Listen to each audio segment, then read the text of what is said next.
Entonces, el día de hoy, correspondiente a lo que es nuestro módulo de infantil, el día de hoy vamos a hablar sobre un tema realmente totalmente amplio, correspondiente a lo que son los tumores de tejido blando en niños,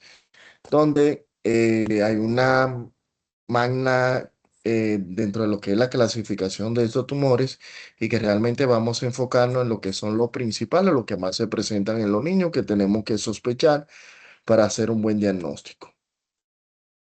Entonces, los tumores como objetivo, vamos a identificar cuáles son esos tumores de tejido blando más frecuentes en los niños,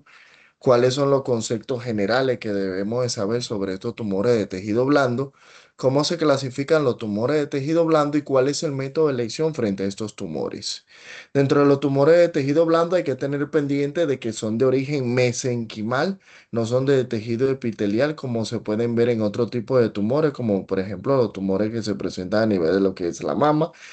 y otros tumores de tejido blando que se pueden presentar a nivel del cuerpo, como la vesícula, la próstata, que son más de tejido epitelial con relación a lo que son esos tumores de tejido blando, que son de origen mesenquimal, que vamos a tener una importancia ahorita cuando hablemos sobre la biopsia para tener pendiente eso. Entonces, ellos abarcan un grupo grande dentro de lo que son esos tumores que se pueden presentar dentro de lo que es el músculo esquelético, a nivel de lo que es el tejido adiposo, el tejido fibroso, la estructura vascular y el sistema nervioso central. Se dice que dentro de los sarcomas de los tejidos blandos representan aproximadamente el 6 al 8% de todas las neoplasias malignas que se pueden presentar en niños que son menores de 15 años, constituyendo el tercer grupo de lo que son los tumores sólidos dentro de lo que es la infancia. Por lo general,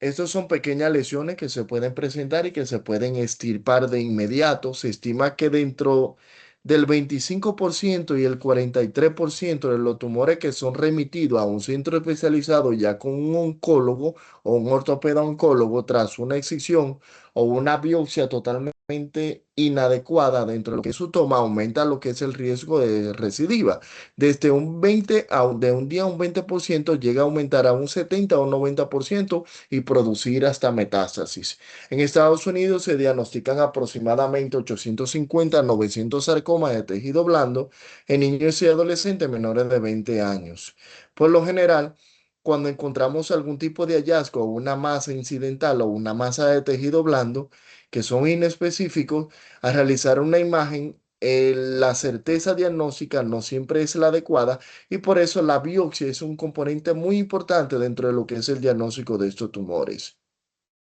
Al igual que tanto lo que hemos hablado, hay que asociarlo mucho a síndromes. Hay muchos síndromes los cuales se ven muy asociados con relación a lo que son tumores de tejido blando y con lo que son sus marcadores tumorales genéticos, por lo cual podemos ver el síndrome de Noonan, Costello y Becky se asocia mucho a lo que es el radiomiosarcoma, que es el tumor maligno más frecuente dentro de lo que son los niños. Entonces, siempre tener pendiente por ejemplo, también la neurofibromatosis tipo 1 que se asocia mucho a los tumores de lo que tienen que ver con el nervio, con la vaina de lo que son los nervios periféricos, los tumores de los nervios periféricos, se asocia mucho a neurofibromatosis tipo 1. Entonces, siempre que identificamos una masa en el cuerpo del niño, debemos de valorar varios aspectos. Dentro de lo que hay un grupo muy heterogéneo, dentro de lo que son eso, que pueden ser proceso inflamatorio, proceso reactivo, algún tipo de hematoma, algún tipo de trauma que se haya evidenciado o ya luego identificar si se refiere a un tumor benigno o un tumor maligno. Entonces, los sarcomas de los tejidos blandos, especialmente lo que afectan las extremidades, realmente son muy pocos y que realmente la mayoría de tumores se presentan a nivel de lo que es el tronco dentro de lo que son los niños y cuando se presentan en extremidades no es tan frecuente como en el tronco. Para hacer un buen diagnóstico se necesita una buena historia clínica y un examen físico para la evaluación del paciente y por sí solo unas imágenes y el cuadro clínico no nos pueden llevar a lo que es un buen diagnóstico dentro de lo que son los tumores de tejido blando, sino que se debe de englobar tanto un estudio histopatológico, el cuadro clínico del paciente y las imágenes para poder llegar a lo que es el diagnóstico certero de estos tumores. Dentro de lo que es el examen físico y la historia clínica, hay que evidenciar ¿A qué edad se presentó esa lesión? O sea, esa masa tumoral, ¿a qué edad? ¿En qué parte está ubicada? Si es en las extremidades, si es el tronco, si es proximal, si es distal. ¿Cuáles son las afectaciones persistentes? La duración, la consistencia. ¿Cuál es la tasa de crecimiento? Si un crecimiento lento o un crecimiento rápido. La transiluminación, la cual en muchos años se ha visto como en decadencia, pero nos ayuda a identificar esos tumores de tejido blando, ya que sean sólidos o totalmente líquidos y que no hagan sospechar más de un diagnóstico. ¿Y cuáles son esos síntomas asociados? Por ejemplo, la pérdida de peso, si presenta fiebre o no, para descartar algún tipo de proceso infeccioso en ellos. Entonces, en el 2023 en San Diego, California, ellos publicaron en la Universidad de California ese estudio que habla sobre cuál es esa evaluación que se debe de identificar cuando evidenciamos una masa que se presenta en un niño. O sea, entonces, ¿qué debemos de verificar? Si hay una historia de un trauma o anticoagulación, si no hay evidencia de trauma, ni evidencia de infección, ni anticoagulación, o si hay evidencia de una infección o un acceso. Entonces, si hay evidencia de trauma o un acceso, ellos recomiendan hacer una sonografía y luego si es por trauma, ellos dicen que puede ser por un hematoma y si es por una infección, ya la sonografía nos podría decir que debemos considerar si hacer una incisión y cuál antibiótico debemos utilizar. Entonces, ya si no hay evidencia de trauma, ni infección, ni anticoagulación, hablamos sobre lo que es el DEP, que es determinar mediante el examen físico y unos puntos por ultrasonografía si es superficial o si es profundo. Si es profundo, automáticamente se le indica la radiografía, una radiografía que ya debería de haberla tenido hecha porque es la imagen la cual de primera instancia se debe indicar y realizar una resonancia magnética contrastada. Y ya posteriormente, si son superficiales, por encima de lo que es la fase, se debe valorar cuál es el riesgo. Si son menores de 5 centímetros, si son mayores de 5 centímetros, cuál es el crecimiento, si es un crecimiento rápido, si es un crecimiento leve y en qué edad, en qué edad se presentó. Entonces, si son de bajo riesgo, menor de 5 centímetros, como comentamos,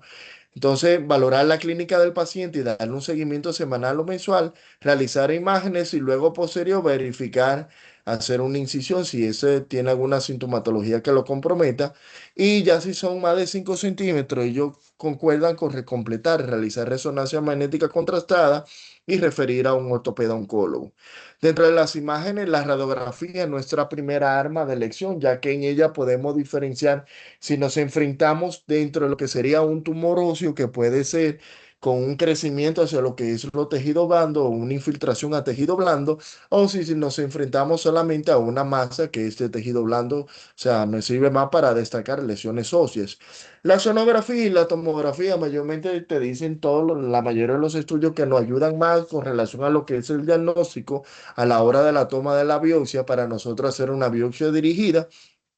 y la resonancia magnética en esta contrastada nos ayuda a una resonancia magnética simple de inicio, pero lo ideal es que sea contrastada para nosotros tener la estadificación, valoración de lo que es esa lesión tumoral y que nos ayuda también a lo que es el tratamiento quirúrgico. Y el PET-scan, que realmente el PET-scan nos ayuda más para nosotros ver si metabólicamente ese tumor se encuentra activo o no. Entonces, la Red Nacional contra el Cáncer o Red Nacional Comprensiva contra el Cáncer, que es una institución que se encuentra en Estados Unidos, en Filadelfia, sí, en Filadelfia, ellos hablan de una modalidad de cuáles deberían de ser esos principios de imágenes que debemos de utilizar en un paciente que llega con una masa de tejido blando, donde podemos ver que tanto en el abordaje inicial, si es una enfermedad localizada o si es una enfermedad metastásica, siempre de inicio va a ser lo que es la resonancia magnética contrastada para nosotros diferenciar esa masa tumoral. Con relación a la biopsia, como le comentaba, estos son tumores que realmente son mesenquimales, por eso la biopsia de aspiración de aguja fina no es tan específica, ya que la biopsia de aguja fina es para nosotros, para identificar más tumores de lo que tienen que ser de tipo de tejido epitelial, y la aguja gruesa que habla que tiene una especificidad y una sensibilidad tanto de un 82 a un 99% y una sensibilidad de un 79 a un 97% y que tiene mucho mejor precisión, nos permite tomar mejor diagnóstico histopatológico, ya que de él podemos extraer mucho mejor material de lo que es el estroma de ese tumor. Y si necesitamos resecar hueso, también con esa aguja gruesa la podemos tomar o el trucut. Entonces, en ese estudio publicado recientemente en el 2020, ellos publicaron ese estudio que hablan sobre 17 pacientes, un metaanálisis, una revisión sistemática, incluyeron 17 estudios con 2.680 pacientes, donde 1.582 le hicieron una biopsia por aguja gruesa y 241 biopsias incisionales, donde encontraron que la biopsia por aguja gruesa tiene una sensibilidad de un 97% y una especificidad de un 99% para detectar malignidad, con una sensibilidad de un 88% para un diagnóstico histológico y que tiene mucho menos complicaciones con relación a lo que es la biopsia incisional, ya que no podemos migrar ya o diferenciar lo que son las infecciones de la herida y todo lo que conlleva una secuela posquirúrgica. Dentro de las clasificaciones, hay muchas clasificaciones en los tumores histológicos. La OMS dio esta clasificación que realmente no la vamos a abarcar, sino vamos a mencionar que se dividen en tumores adiposos, tumores fibroblásticos, los tumores fibroísticos y los tumores de músculo lísico, músculo liso, perdón, tumores de músculo esquelético, los tumores vasculares, los tumores pericíticos o perivasculares, los tumores condroóseos y los de diferenciación incierta. Entonces, existen unos marcadores también inmunohistoquímicos que realmente al momento de nosotros tener un diagnóstico inmunohistoquímico nos acercan a lo que es un diagnóstico más certero de cuál es ese tumor de tejido blando que nos estamos enfrentando.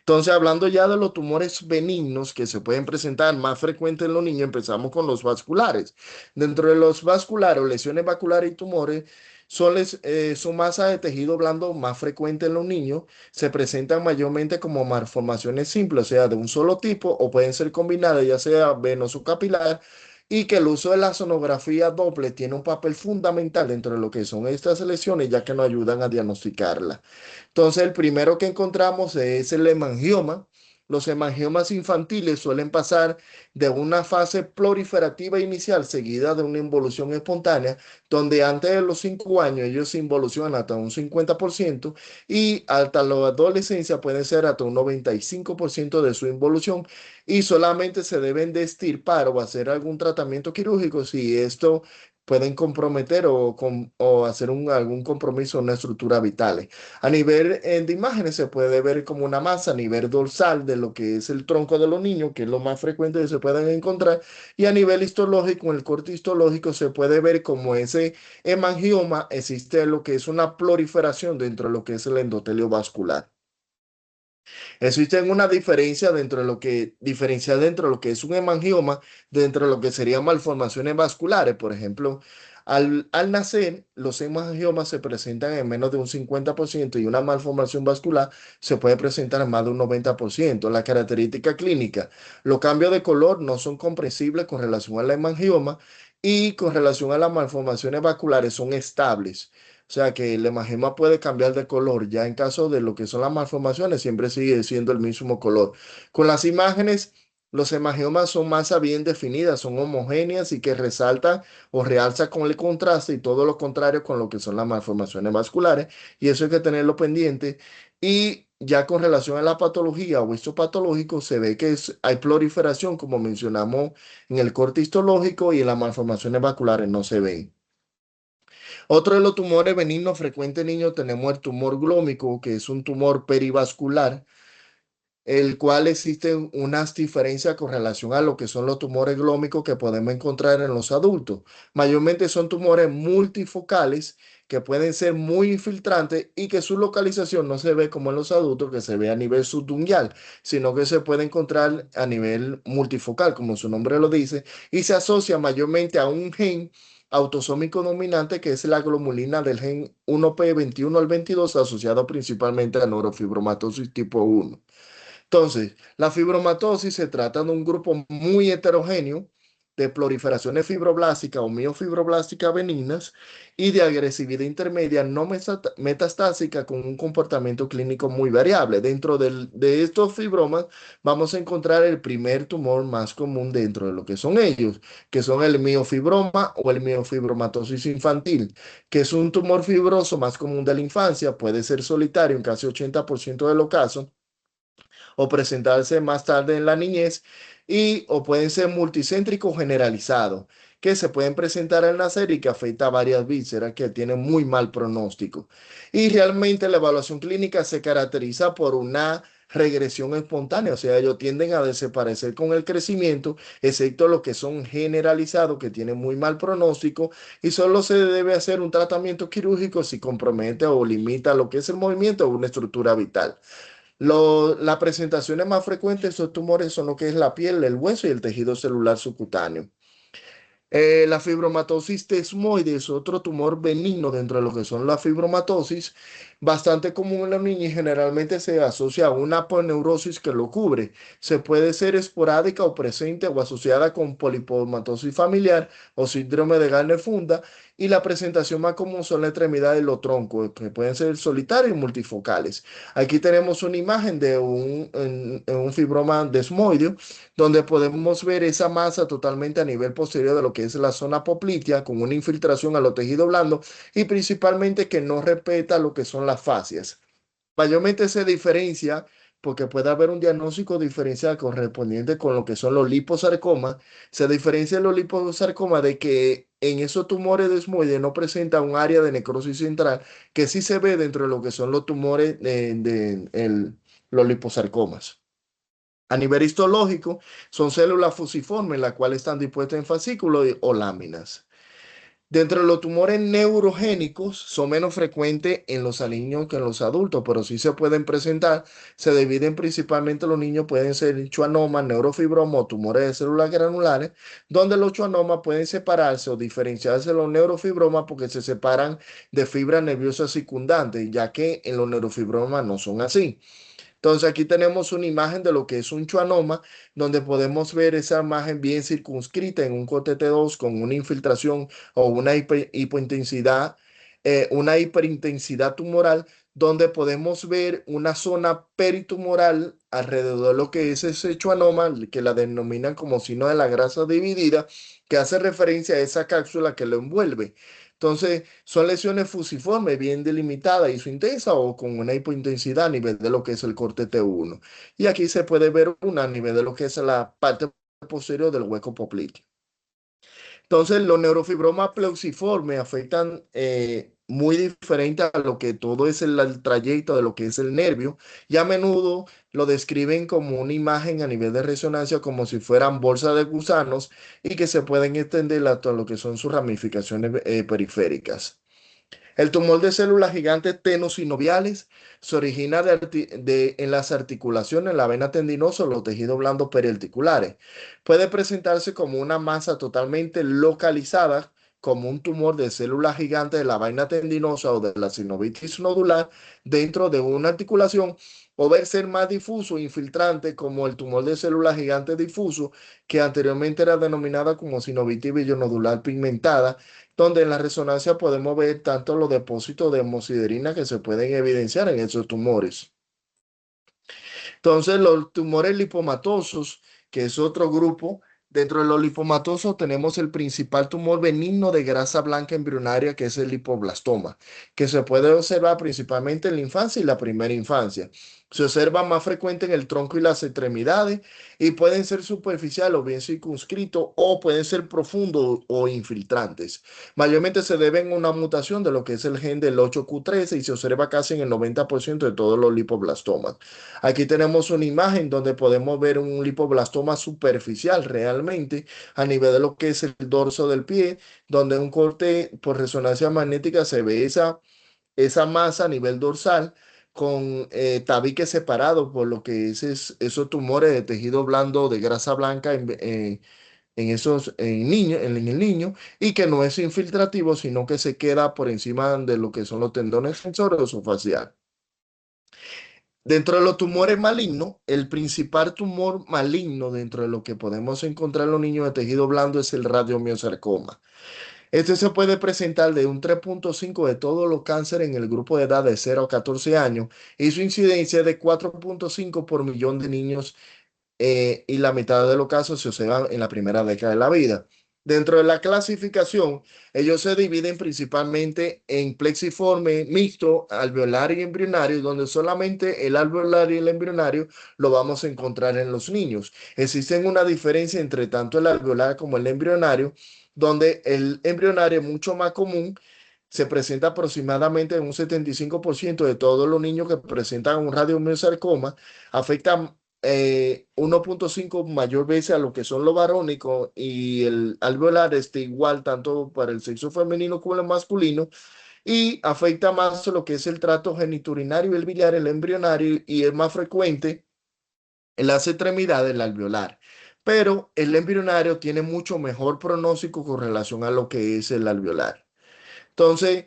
este grupo en el 2022 publicaron una clasificación correspondiente a lo que eran esos radiomiosarcomas para ellos valorar si pertenecían de un grupo uno a un grupo 4 donde ellos hablan de un grupo uno que es una enfermedad localizada y que se puede hacer una recesión completa. Un grupo 2 son macroscópicos con una enfermedad residual y que se hace o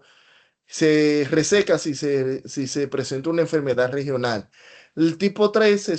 es donde se le realiza solo una biopsia y una resección incompleta o una biopsia incisional, en este caso con una enfermedad residual macroscópica, y el tipo 4 aquellos que hacen metástasis a distancia. Aquí podemos ver una imagen de lo que es un radiomiosarcoma a nivel de póstero distal de lo que es la pierna, con una metástasis a nivel de lo que es la tibia proximal, y donde podemos ver tanto los cortes histológicos del tejido alveolar y el tejido embrionario, donde el tejido alveolar te dice que las células tratan de agruparse entre ellas, pero tienen como parte de aclaramiento, zona de aclaramiento, la cual ellas se mantienen separadas, por eso su tratamiento es mucho más difícil. Y lo que son las difusas, ya se presentan a nivel de lo que es el embrionario, como podemos ver todas esas células totalmente agrupadas. Entonces, otro de los tumores es el sarcoma sinovial. El sarcoma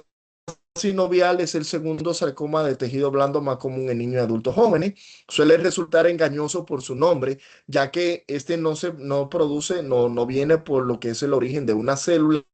sinovial, sino que se ve afectada en un 0.5 o un 5% la articulación más adyacente. La extremidad inferior es la localización más frecuente, principalmente la rodilla y el tobillo, pero también puede verse en las extremidades superiores. Aquí tenemos un corte de resonancia magnética donde podemos ver este corte en T2, donde se puede ver esa infiltración de ese tumor a nivel axilar. Y ya como su corte histológico habla de células fusiformes con variantes epiteliales y y con esa zona de separación que se pueden ver. Otro de los tumores es el tumor maligno de la vaina periférica, que le había comentado, se asocia mucho al neurofibromatosis tipo 1. Es uno de los sarcomas pediátricos no radiomiosarcomas malignos más comunes en los niños, o sea, no pertenece al grupo de los radiomiosarcomas. Y se presenta entre un 10 y un 20% de todo lo que se diagnostica en la primera década de la vida. Los nervios espinales del tronco, el retroperitoneo y las extremidades proximales son los que se ven más afectados. Aquí tenemos un tumor de la vaina del nervio periférico, donde lo podemos ver esa masa totalmente infiltrante a nivel de la zona posterior de la rodilla. Entonces, otro es el fibrosarcoma infantil. Es el segundo sarcoma de tejido blando más común después del radiomiosarcoma en niños pequeños. Se observa principalmente a los 2 años de vida y a la mitad de ellas se diagnostican prematerna o en nacer. Mayormente se presenta en el tronco de la extremidad distales y la piel. Mayormente se tiende a confundir porque se puede ver la piel roja, incluso ulcerada y con venas dilatadas, lo que hace que lo confundan con una lesión vascular. Aquí podemos ver una lesión de tejido blando correspondiente a este tipo de tumor dentro de lo que es el fibrosarcoma infantil, donde se ve en esa zona ulcerada, no ulcerada, sino rojiza, con vena dilatada, y a nivel de resonancia magnética, eso en una rodilla donde podemos ver esa masa totalmente infiltrante. El sarcoma de Ewing es extraesquelético, es un tumor raro de tejido blando. Se caracteriza principalmente por la translocación del T11 al T22 y más frecuente en la segunda década de la vida en los niños más que en las niñas. Y se presenta como una masa muy dolorosa dentro del tejido celular subcutáneo más profundo. Entonces, como conclusiones, siempre tenemos que tener pendiente cuál es el origen y hacer un buen diagnóstico de lo que es ese tumor, cuáles son los métodos de elección que siempre lo que es una resonancia magnética de contrastada y que la biopsia por aspiración de aguja gruesa se debe considerar como la técnica de biopsia primaria en estos pacientes.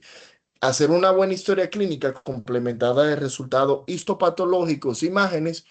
siempre no va, y la clínica del paciente nos va a llegar más a lo que es el diagnóstico. Entonces, para la grabación acá. Y como siempre, siempre traigo algo de, de allá. Este es un río que entra a nivel de lo que es en la provincia de Monte Plata, principalmente